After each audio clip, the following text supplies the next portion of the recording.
বন্ধুরা সবাই কেমন আছেন? আমি বর্ণালীর আরও একটা ব্লগে সবাইকে স্বাগত। কাকুদের ছাত্রালয় দায়িত্ব ছিল আমাদেরকে ওই রান্নাবান্না জোগাড় করে দেওয়া, তার সঙ্গে এই যে খাওয়া দাওয়া করানোর।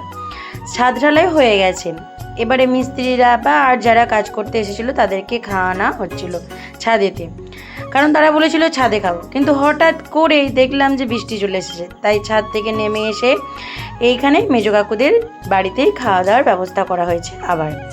তো এখানে ভাইয়ের বন্ধুরা, তার সঙ্গে কিছু মিস্ত্রিরাও খাচ্ছে, আর এখানে মিষ্টু তার ভাইয়ের সঙ্গে খেলা করছে। তো আমরা এখানে আবারও সবাই মিলে দিচ্ছি সবাই।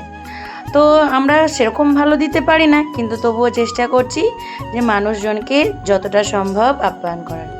তো এইখানে মিষ্টু তার ভাইকে খাওয়াচ্ছে মাংস, কিন্তু নিয়েছে একটা ঠ্যাং। তো সেই ঠ্যাংটাকে ওর ভাই খাচ্ছে একটু করে, আর মিষ্টুর হাতেতে দিয়ে দিচ্ছে। তো ভাই বোনের এই সম্পর্কটা দেখে খুবই ভালো লাগছে। তো বড় দিদি হিসাবে যেটা কর্তব্য মিষ্টু করছে, আর ভাই তো তার দুষ্টুমি করেই চলেছে। দেখুন কি করছে।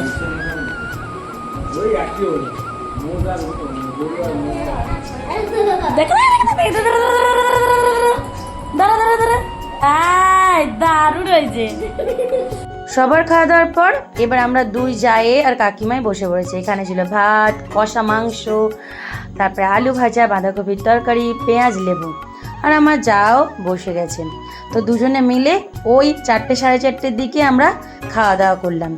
তো খেতে খুব একটা ভালো লাগছে না, কিন্তু খেতে তো হবেই, তাই সবাই মিলে গুছিয়ে বসেছি।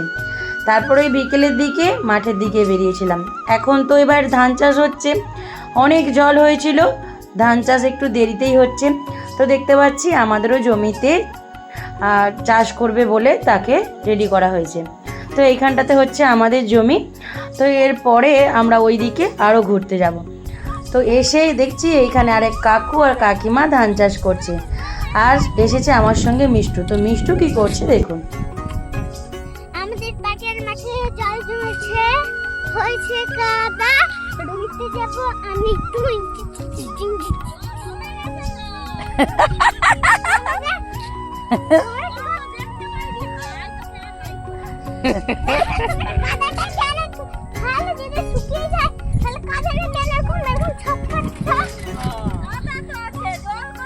মিষ্টু একটা গানে রিলস বানাবে বলে ঠিক করেছে, সে দেখাচ্ছে।